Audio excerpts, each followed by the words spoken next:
Ramses II, also known as Ramses the Great, was one of the most remarkable pharaohs in ancient Egyptian history. He ruled during Egypt's 19th dynasty for around 66 years. His tenure is often considered one of the longest and most successful in Egyptian history. Ramses was born in 1303 BC during the reign of his father, Pharaoh Seti I. Ramses was the third son of Seti I and Queen Tuya. His childhood was distinguished by his royal rank and by growing up in a palatial setting. As a member of royalty, he was given a broad education, which included instruction in literature, religion, military strategies, and administration. Ramses' father was a military active pharaoh, and he took the young prince on army campaigns to introduce the heir to the practical side of government and military leadership. These events shaped Ramses' future military and political approach. At 14, Ramses II already bore the title of Crown Prince and was named his father's co-regent, a common procedure in ancient Egypt to ensure a smooth transition of power. When Seti I died around 1290 BC, Ramses II rose to the throne as Pharaoh of Egypt. His rise to the throne was fairly uneventful, due to his co-regency and the solid education he had received. Ramses' reign started around the age of 25. He chose to establish his capital in Pi Ramses, before moving it to Thebes later in his reign. Ramses II was best known for his construction and renovation efforts throughout Egypt.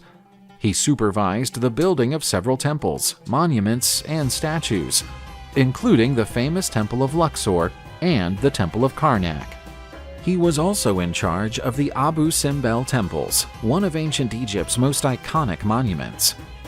During the second year of his reign, Ramses II crushed an invasion of Shurdan pirate groups, also known as the Sea Peoples. They formed a confederation of mercenary warriors and pirates at the end of the Bronze Age and raided some of the most powerful kingdoms of that time.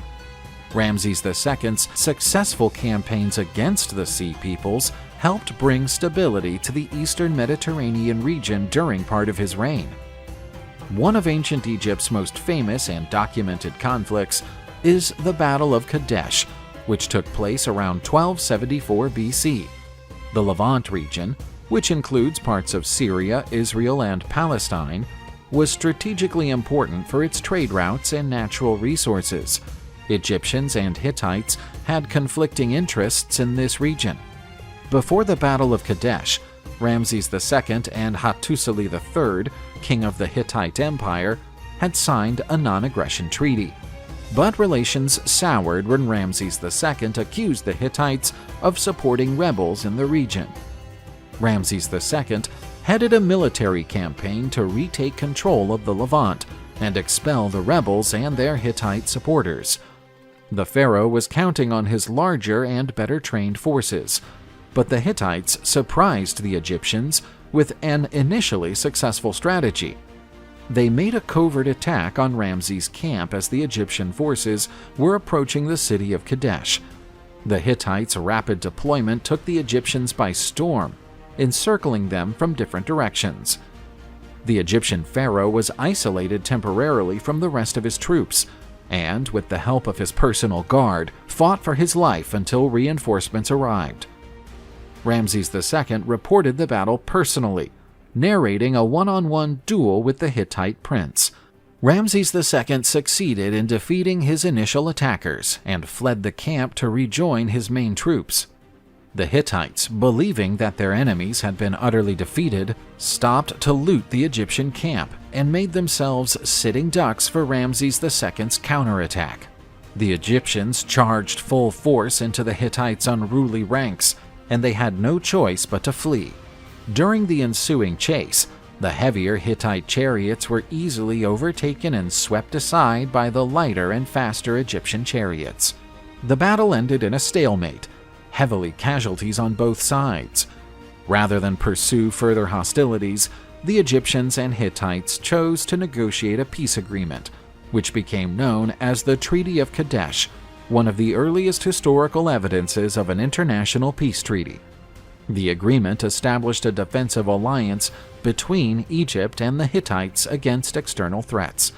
The treaty also provided a stable period in relations between Egypt and the Hittites, scoring an early example of international diplomacy. Ramses II also led several military campaigns in the south, in the Nubian region, to protect Egypt's borders and control the region's resources. Nubia was a resource-rich region with gold and precious stones, and its management was vital for ancient Egypt. Ramses II followed a policy of integrating members of the conquered Nubian groups into his army. This not only bolstered the Egyptian troops, but also contributed to assimilation and the maintenance of regional stability. Ramses II was renowned for promoting a powerful and divine image of himself. Sculptures and texts carved as stone reliefs by earlier pharaohs could easily be erased, and so their images and words were twisted by their successors. Ramses therefore insisted that his sculptures be etched deeply into the stone, which not only made them less susceptible to later changes, but also made them more striking when exposed to sunlight. Ramses had a meaningful family life, with several wives and several sons and daughters. Nefertari was one of Ramses' most adored and influential wives. She had a leading role in his life, and monuments such as the Abu Simbel Temple bear inscriptions and representations dedicated to her. Meritamen was one of Ramses II's daughters, but she also became one of his wives. Marrying daughters was a common practice among Egyptian royalty to maintain royal lineages. The said festivals were renewal rituals where the pharaoh attended several rites and ceremonies to prove his vitality, strength, and ability to continue to rule successfully. During the said festivals, Ramses II participated in religious ceremonies to honor the Egyptian gods. These ceremonies were carried out in temples and included offerings and prayers. This ritual symbolized the continuity of royal authority and the guarantee of stability and prosperity for Egypt. Ramses II ruled for around 66 years, making him one of the longest-lived pharaohs in Egyptian history. He died around 1213 BC and was buried in the Valley of the Kings, but his body has been moved several times over the centuries. His rule produced a lasting legacy, as much in terms of architectural achievements as political influence. Ramses II's successor was his 13th son, named Merneptah. The power transition seemed to have been fairly smooth, although there were disputes between some of his sons over the succession. Ramses II's death signaled the end of one of Egyptian history's most enduring and powerful reigns. His legacy also spans the Ramesses dynasty, to which he belonged, and the lasting influence he exerted on Egyptian politics and culture.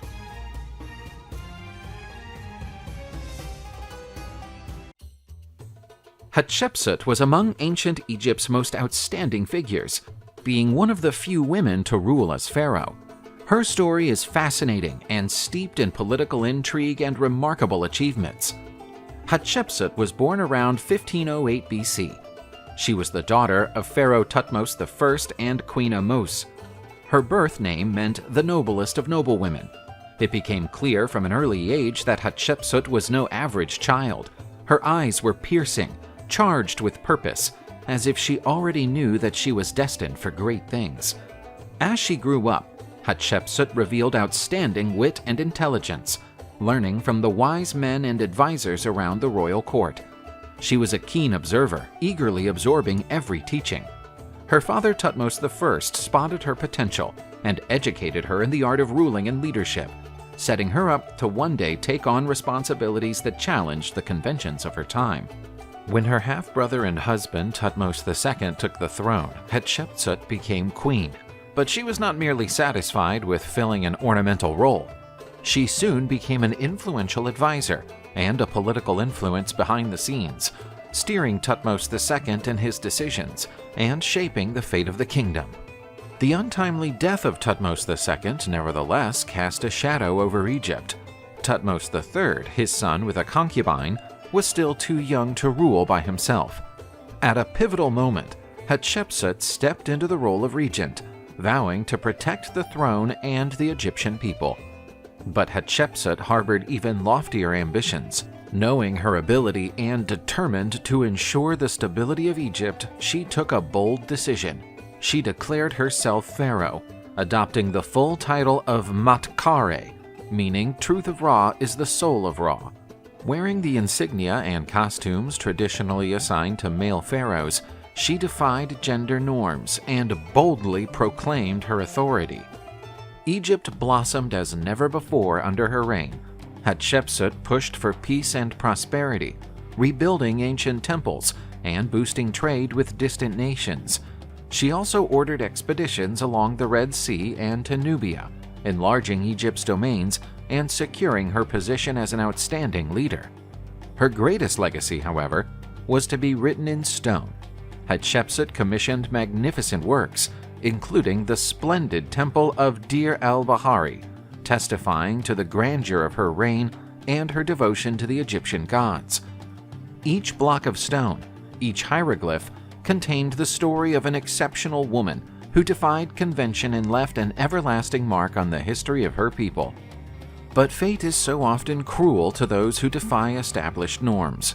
Hatshepsut's death is surrounded by mystery, and there is no definitive conclusion about the exact circumstances of her passing. Some historians argue that she may have died of natural causes, such as illness, but there are also theories suggesting that her death may have been the outcome of conspiracies and murder. Following Hatshepsut's death, her stepson Thutmose III rose to the throne and tried to erase her memory by purging her name from numerous monuments and inscriptions. But Hatshepsut's legacy could not be so easily erased. Centuries later, Egyptologists went on to revive her story and acknowledge her greatness. The woman who became pharaoh, Hatshepsut, is now celebrated as one of the most distinguished rulers of ancient Egypt, a visionary who challenged the expectations of her time and left a lasting legacy for future generations. This is how the story of Hatshepsut, the Great Matkare, lives on through the centuries, constantly reminding us of the power of determination, courage, and vision to change the course of history. Akhenaten, also known as Amenhotep IV, was a pharaoh from ancient Egypt's 18th dynasty, reigning from approximately 1353 to 1334 BC. He was known in Egyptian history for his eccentric personality and tumultuous role, often referred to in antiquity as the Mad Pharaoh. Akhenaten was the son of Pharaoh Amenhotep III and Queen Tai. A member of the royal family, he was brought up in the lavish palaces and temples of ancient Egypt, in a privileged and powerful milieu. As crown prince, Akhenaten was taught religion, literature, art, history, mathematics, as well as military and administrative skills. This education prepared the prince for his future role as pharaoh. Once Akhenaten reached a certain age, he married Nefertiti, a woman who would become one of ancient Egypt's most famous queens. She gave birth to many of Akhenaten's daughters and one son, who would go on to become the famous pharaoh Tutankhamun. The couple were keen for their family's image to be eternalized in paintings and reliefs, which certainly went against the customs of Egyptian royalty at the time. Akhenaten's father, the pharaoh Amenhotep III, reigned during a long and mostly peaceful period, featuring diplomatic relations with neighboring nations, architectural developments, and financial stability. Following the death of his father, Akhenaten assumed the Egyptian throne in 1353 BC. In his 5th year as pharaoh, Akhenaten officially switched his birth name from Amenhotep IV to the one that made him famous, Akhenaten, meaning he who is effective to Aten. Akhenaten may have been introduced to the idea of a monotheistic religion during his childhood and adolescence, i.e. the belief in a single creator god. Not long after becoming pharaoh, Akhenaten took up the cult of the god Aten, said to be an aspect of the sun god, higher than the ancient god Ra of the Egyptian pantheon. Nonetheless, Akhenaten's zeal for the cult of Aten grew stronger, and he progressively sidelined other deities, exalting Aten as the only supreme god. Egypt was under the strong sway of the Temple of Amun priesthood during Akhenaten's reign, who had amassed a great deal of power and wealth over time. The Temple of Amun at Karnak, in the city of Thebes, Egypt's capital at the time, was the Egyptian people's most powerful religious center. With extensive territories and resources under their control, Amun's priestly class had both political and religious power, and were extremely dissatisfied with the religious reforms that Akhenaten had planned. Akhenaten was directly defying Amun's powerful priestly hierarchy by promoting the cult of the god of Aten and rejecting Egypt's traditional polytheistic religion and its other deities. He took steps to reduce the priests' power and influence, which included closing temples devoted to traditional gods and diverting religious resources and tributes to the cult of Aten. One of Akhenaten's most radical measures was to set up a new capital called Akhenaten. This change removed the center of royal power from the jurisdiction of the Amun priests in Thebes and solidified the new religious order. Marginalizing the Amun priests and dismissing traditional religious practices altered artistic depictions, language, and even aspects of the Egyptian population's daily life. Amun's priesthood tried to hide the statues and sacred texts from the palace guards, sent to crack down on them in response to the relentless religious persecution ordered by the pharaoh. Akhenaten and Nefertiti declared themselves to be deities on earth and appointed new priests to the temples, or simply forced those who worshipped Amun to serve the new monotheistic religion. Both Akhenaten and Nefertiti insisted on having their names worshipped and prayed to. Akhenaten also ignored much of Egypt's political issues and reportedly paid little heed to anything that went on outside the walls of his palace. Egypt's economy started to falter. Crime and corruption rose, and the population feared that their pharaoh was either insane or possessed by an evil spirit. Akhenaten ruled for around 17 years. He probably passed away around the year 1334 BC, but the exact date is unclear. Akhenaten's exact cause of death is unknown and is regarded as one of the many enigmas of Egyptian history. There are many theories about Akhenaten's death. Some suggest that he may have been deposed or even murdered, perhaps because of widespread discontent among the population with his radical religious policies. Egypt went through a transitional and unstable period after Akhenaten's death. His immediate successors sought to repair the damage caused by the radical religious and political reforms he had put in place. Polytheistic religious practices gradually returned to Egypt. The cult of the god Aten was discontinued. The construction of the city of Akhenaten was phased out, and the power and influence of the Amun priests in Thebes was restored. This concludes the story of Akhenaten, the pharaoh who dreamed of becoming a god.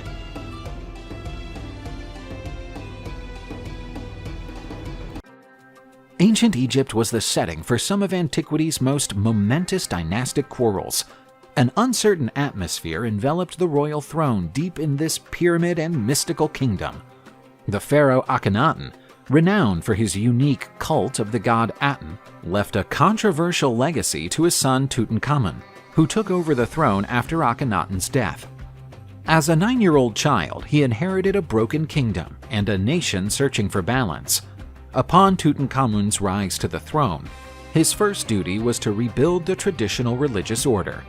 His advisors, among them the shrewd General Horemheb and the seasoned Vizier Ai, tirelessly labored to undo Akhenaten's religious reforms. Temples once abandoned were reopened, and the traditional deities were reinstated in the day-to-day life of the Egyptian people. Tutankhamun faced political challenges and court intrigue in the royal palace. His half-sister, the gorgeous Princess Akhenaten, became his wife following an ancient Egyptian tradition aimed at solidifying the royal bloodline. But challenges were rife. Plotters and rivals sought to undermine the young pharaoh's authority as he grappled to establish his position as leader. As Tutankhamun handled the complex halls of power, his very existence was overshadowed by a mystery.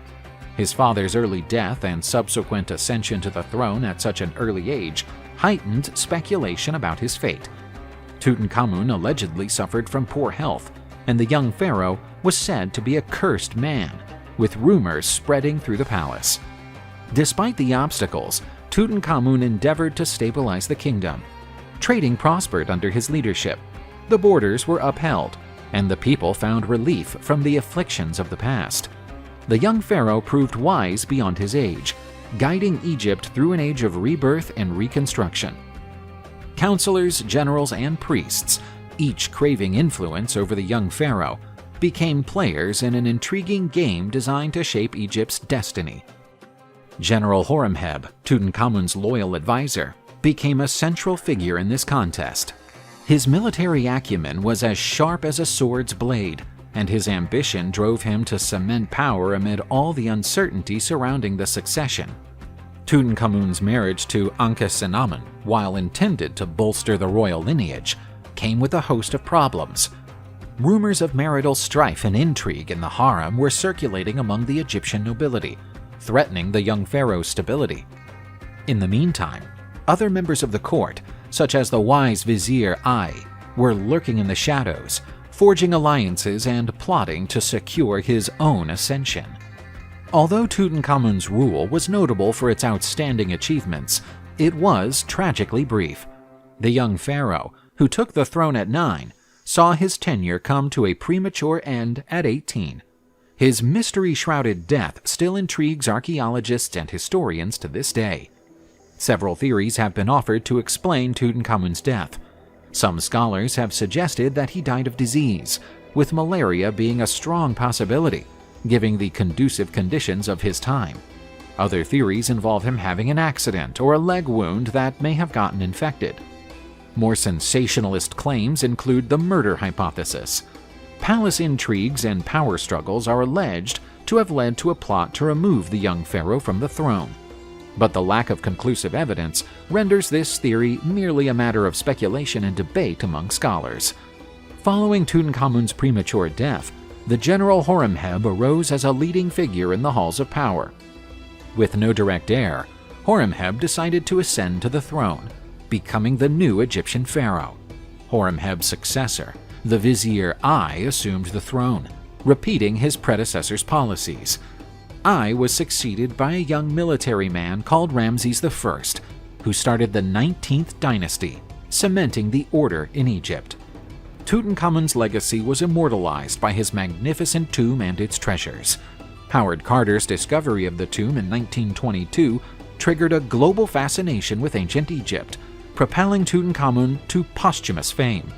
The mystery of his death only adds to the mystery surrounding the young pharaoh's life, turning him into an iconic figure in Egyptian history.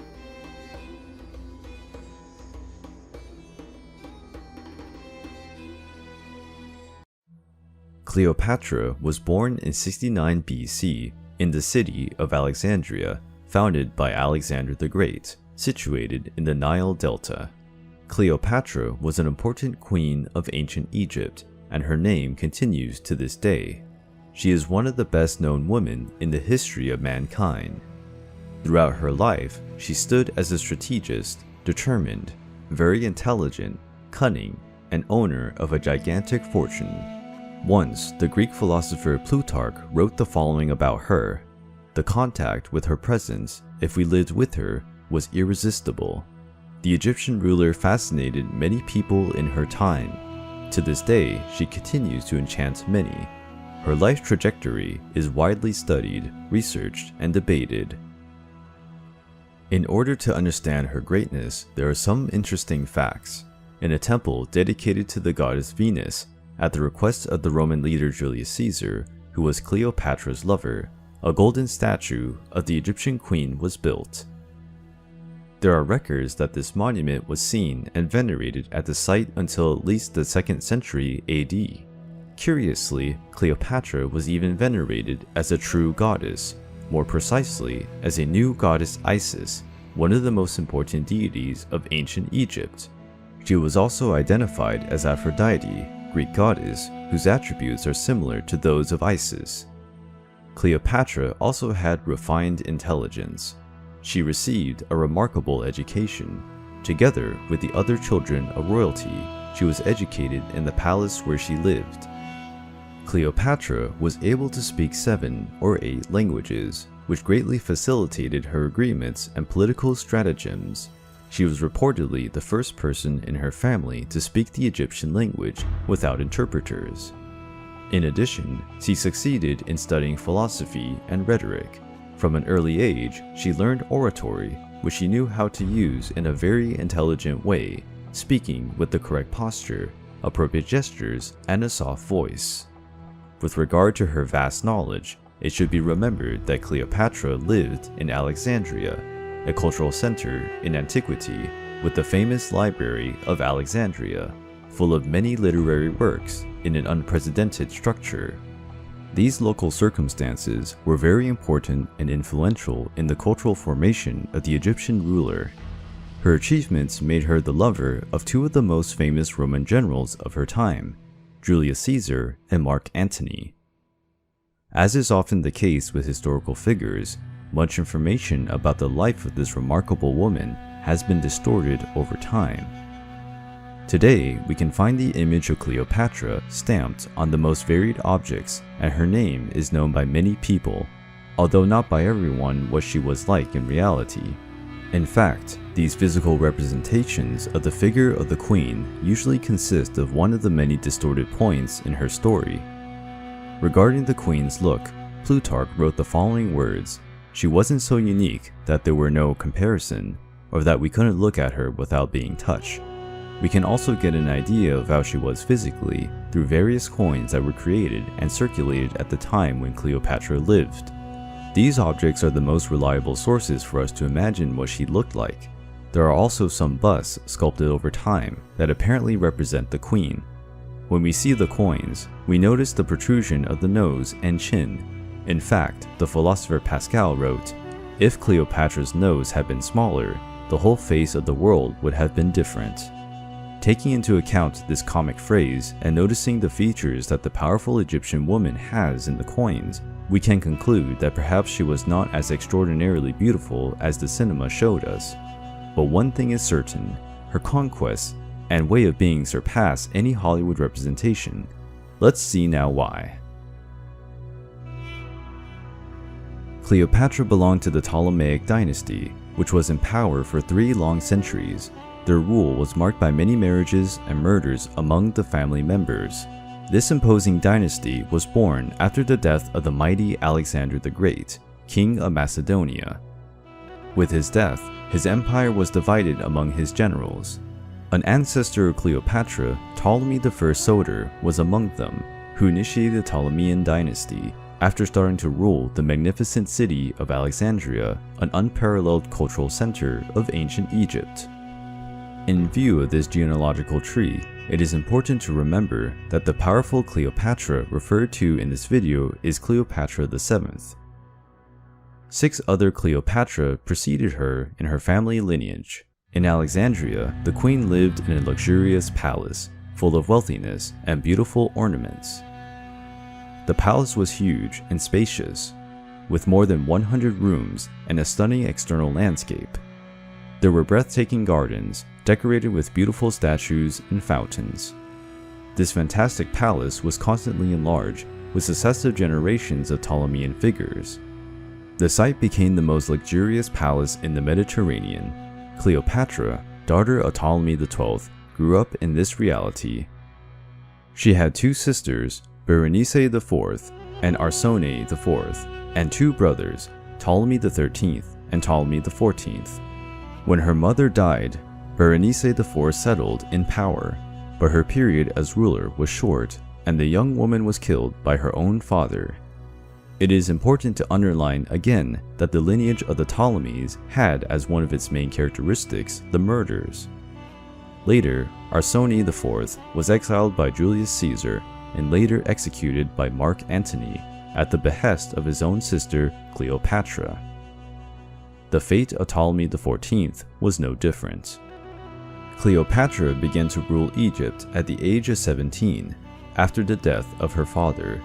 According to tradition, she married his brother Ptolemy XIII, who, at the time, was only 13 years old.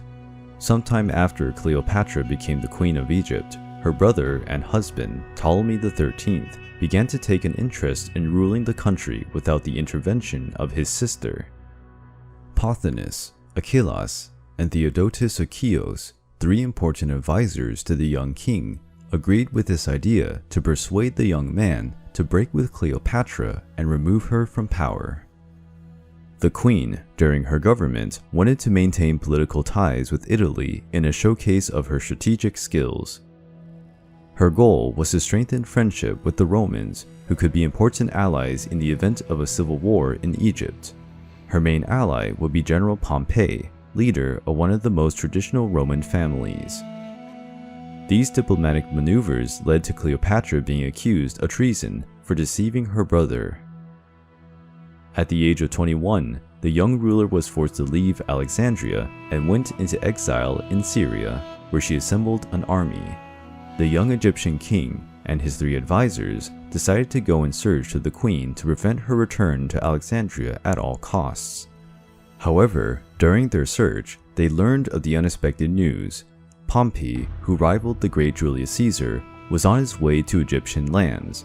He thought he would be welcomed by the pharaoh himself, since he had been a great friend of his father. Pompey the Great was a very skilled general. Throughout his life, he conquered countless nations in Africa, Asia, and Europe. After suffering a defeat in Greece, the fearful Pompey fled to Egypt in search of refuge after a disastrous defeat in Greece against his enemy Julius Caesar. A conflict divided the Roman Empire between Pompey and Julius Caesar. This conflict became known as Caesar's Civil War. Upon learning that Pompey intended to disembark in the country, the Egyptian partisans reflected. Helping the old acquaintance Pompey was a risk, because it could be interpreted as a declaration of war on Julius Caesar, who commanded a very powerful war machine. Moreover, Ptolemy and his allies believed that Pompey could go help Cleopatra regain her place in royalty, and trouble had to be avoided. But Pompey had been a great friend of the father of the couple who ruled Egypt. Therefore, if they did not help him, he could break ties with the country, making Egypt an enemy of Rome. Theodotus and the two other counselors, Achillas and Pothinus, reflected on the matter. It was a difficult decision, and the consequences could be risky. But eventually, as the three counselors struggled to find a solution, Theodotus, with a smile, looked at his companions and said, "The dead do not bite." The choice had been made to break up with Pompey and establish an alliance with Julius Caesar. As Pompey approached Alexandria, he felt he would be welcomed by the Egyptians, but there was already a trap set up against the Roman, pretending that they would welcome him amicably. But as soon as Pompey arrived on Egyptian soil, he was brutally beheaded. A few days later, Julius Caesar arrived in Alexandria to seek out his adversary. The Egyptians showed him Pompey's head, and Caesar was shocked by the violence. Despite being his enemy, Caesar respected Pompey. On Caesar's orders, Ptolemy's advisor was executed. Caesar, with his army, went to the royal palace, where he settled and informed himself that he would like to see the king and the queen. It is important to remember that Ptolemy XVIII was prepared to face his sister's army. When he was informed of Julius Caesar's arrival, he headed for his palace. And Cleopatra? How could she return if she had abandoned Alexandria, and if her brother and faithful guardians wanted her away from the city? She was in danger, and she knew that she could not be seen. Then the queen had a rather unusual idea. In order to meet Julius Caesar, she created a plan, and to put it into practice, had the help of a Sicilian supplier named Apollodorus. They entered a boat where the queen was hidden, sailing the Nile River for 8 days. When they approached Alexandria, Cleopatra, still with the help of Apollodorus, entered a papyrus-made sack. The queen's accomplice tied the big sack with a leather rope and carefully entered the palace, leaving the sack in Julius Caesar's room. We don't know exactly what the Roman's reaction was when he found Cleopatra, but the Egyptian woman conquered him immediately.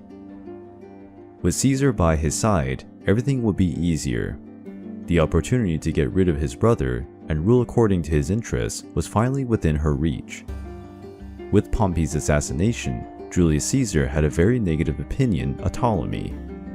Cleopatra used the death of his former ally to her advantage. The queen convinced Caesar that she was the right person for the throne of Egypt. The Queen of Egypt and Julius Caesar entered a loving relationship. Caesar's decision to support Cleopatra angered Ptolemy, who declared war on Julius Caesar. The Roman general was at a numerical disadvantage and took a defensive position. This event became known as the Siege of Alexandria. Caesar and his men fought hard to defend their position, waiting for reinforcements. When his allies arrived, Caesar defeated Ptolemy's army at the Battle of the Nile. The young pharaoh drowned in the river. With Julius Caesar, the queen had a son named Ptolemy Caesar, historically and popularly known as Caesarion. Caesar's support was crucial to the consolidation of Cleopatra's power in Egypt. The Roman general returned to Rome, and Cleopatra reigned over Egypt. Everything seemed to go according to plan, but a huge turnaround would eventually happen. Cleopatra had consolidated her power on the throne of Egypt, and under her administration, Egypt prospered and the city of Alexandria experienced a cultural boom financed by the queen. Cleopatra organized an expedition to Rome. In the city, she stayed at Julius Caesar's mansion. The Egyptian queen took her son Caesarion in the voyage, the fruit of her union with the Roman general.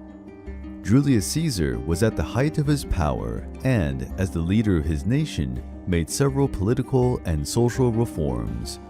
He also organized a triumph in his own honor.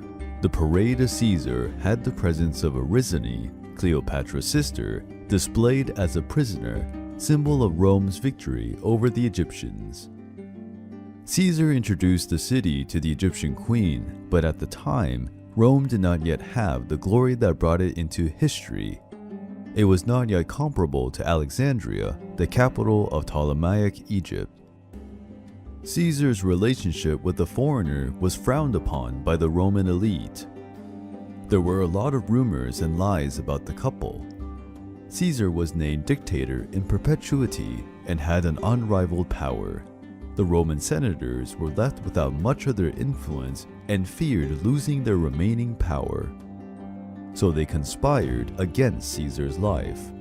In 44 BC, Julius Caesar was murdered by Roman politicians in a Senate session. Chaos engulfed Rome. General Mark Antony, Caesar's right-hand man, pursued the conspirators. In a public square, he read Caesar's will, where his son with Cleopatra was not among the heirs.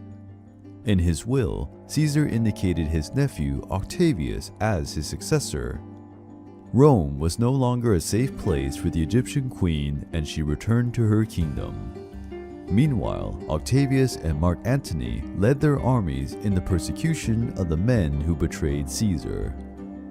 There was a remarkable encounter between Cleopatra and Mark Antony. In the year 41, he sent a messenger to Alexandria. Through this man, he called the queen for a meeting in Tarsus, a city located in present-day Turkey. The Egyptian queen arrived at the agreed place in a dazzling boat. The ship had a stern made of gold, its oars were made of silver, and the sails were purple. The navigation was accompanied by music. Fife, lyre, and flute were played. The queen, beautiful and ornated, was freshened up by her servants, and the boat had a wonderful smell. The entire population left their duties to follow Cleopatra's triumphal arrival. Mark Antony fell in love with her immediately. Still, in 41 BC, Cleopatra invited the mighty Mark Antony to visit Alexandria. However, after spending some time in the Egyptian city and getting involved with the queen, the Roman left and the two continued to exchange correspondence. The couple only met again after a long time, but before that reunion, something happened. In 40 BC, Cleopatra gave birth to twins, recognized by Mark Antony himself as their heirs. The children were called Helios, a Greek origin, which means sun, and Selene, which means moon. During the absence of the Roman, where he was separated from the Egyptian queen, he even resumed his relationship with his wife Fulvia in Rome, although he could not forget Cleopatra. Fulvia eventually died, which may have made things easier and made it possible for Mark Antony to finally join Cleopatra once again. But Octavius, Julius Caesar's nephew, did not want that to happen.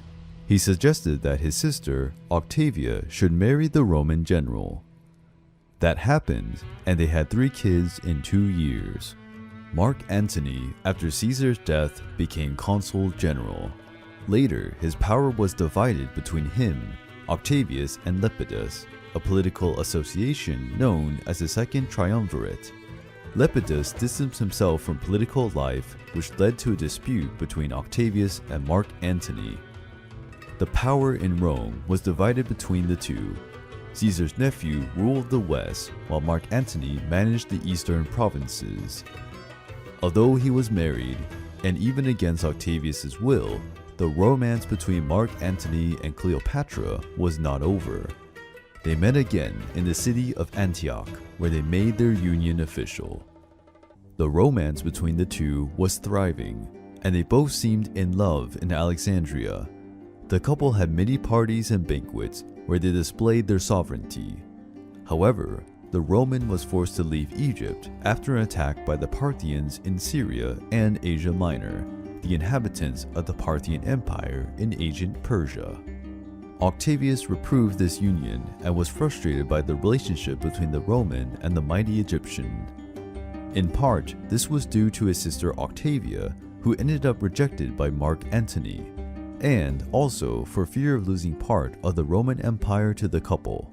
A new civil war broke out in Rome between the supporters of Mark Antony and the defenders of Octavius. The Battle of Actium happened in 31 BC in a region in Greece, where both faced each other. Cleopatra accompanied her husband as he headed towards the long battle. But when the defeat of Mark Antony was already visible, she returned to Egypt, quietly announcing a false triumph. Octavius achieved a decisive victory in the naval battle of Actium, and this victory marked the end of the Roman Republic and the beginning of the imperial period. However, his opponents eventually discovered the truth, while Cleopatra tried to maintain her position and conquer allies. She did everything she could so that together with Mark Antony, they could rise again. But he, after defeat, was no longer the same person. Octavius said he would forgive Cleopatra if she killed her lover. Ignoring the proposal, the Egyptian queen continued to try to motivate her husband, while she tried to discover, together with her personal physician, a painless poison. The queen was preparing for the worst. The end of Mark Antony was tragic. While Cleopatra tried to flee from Octavius and his army, who had already arrived in Alexandria, the Roman soldier received the news that his lover had died. Desperate, he took his sword and wounded his own chest. However, the strike was not accurate and Mark Antony did not die immediately. While he was bleeding and suffering from the pain caused by the blow, he was informed that Cleopatra was still alive and managed to find the Egyptian monarch. His last breath happened in the arms of his lover. When he reached his other half, Mark Antony had already lost a lot of blood, and there was nothing that could save his life. Before dying, however, in the arms of his beloved Cleopatra, he asked her to collaborate with his opponent Octavius in order to save herself. After this request, the great Roman Mark Antony died. Caesarion, Caesar's heir sometime later, was also killed by Octavian. At that time, at funerals, it was common for women to hurt themselves with punches and scratches, accompanied by cries of pain and despair. That's what Cleopatra did in front of his late lover. Her injuries caused an infection, and she received treatment on the orders of Octavius. However, the queen, shaken by the death of her beloved Mark Antony and afraid of the future, tried to resist the treatment so that she could die. but Octavius terrorized her with threats to her children. Cleopatra gave in and, out of love for the heirs, accepted the proper treatment until she recovered her health. Cleopatra also had an impactful end. It was one of the events that eternalized her in history. The queen failed to escape her rival Octavius, who had arrested her in Alexandria, but she resisted and would not surrender to the enemy, going through the humiliation of being a prisoner and hostage of Rome. That would be too embarrassing for a woman like her. As for her sons, Caesarion was murdered, as was said, and the others were taken to Rome to be raised by Octavia. Cleopatra was constantly watched over by order of Octavius, since she had attempted suicide twice, after the death of Mark Antony. But Octavius's plans didn't go as expected. The queen, always cunning, put an end to her own life. Before that, she sent a letter to Octavius in which she asked to be buried next to her late husband. In relation to her death, some sources say that she was voluntarily bitten by a serpent and died from the poison. Other sources and scholars affirm that Cleopatra took some poison. With these uncertainties, her end is quite controversial. Some sources say Cleopatra's personal physician had a great deal of knowledge about poisons. Besides, the queen was always a strategist and effective person. Most likely, she prepared her death in advance. Finally, even though the most famous version is the one that states that Cleopatra died while being deliberately bitten by a serpent, it's more likely she ingested some lethal poison, which did not cause major discomfort at the time of her death. She was found on top of a couch, dressed in beautiful garments. People claim that she had a serene expression. She died 9 days after the death of her lover. Her funeral was solemn and elegant, worthy of an Egyptian queen. Her request to be buried next to Mark Antony was respected. After the death of the powerful monarch, Egypt became a Roman province. It was the end of the hegemony of the Ptolemaic dynasty in Egypt. Cleopatra's story is fascinating. Many of her female ancestors were important Egyptian rulers along with their husbands. Curiously, Egyptian women at that time had more freedom than women from other civilizations. Cleopatra did not play a secondary role in this lineage of women rulers and was a renowned figure. Her life journey was particularly hectic and impressive in many ways. Firstly, the Ptolemaic lineage, which is impressive due to the number of murders among the family members themselves. This habit, indeed, was inherited by Cleopatra. But regardless of these murders, the Ptolemaic government was very important to Egypt, and Cleopatra had major responsibilities and had to make important decisions throughout her life as ruler of Egypt. She had admirers and rivals. She was skillful, proactive, and extremely influential. She was a rare, special, quite determined woman. She always had strategies to achieve all her goals. Cleopatra marveled everyone because of her great knowledge and also because of her differentiated intelligence. The profile of the Egyptian queen, with all these qualities, allow her to conquer two of the most legendary characters in our history, the powerful Julius Caesar and Mark Antony. And, as time went by, Cleopatra's figure was often misrepresented, and the Egyptian woman was seen with prejudice. At times, it seems that her entire life path and conquest boiled down to having seduced these two Romans. But this view of the queen's life is simplistic, since she has had great political achievements. In any case, the legendary Egyptian queen has become a source of inspiration for some of the greatest artists in history.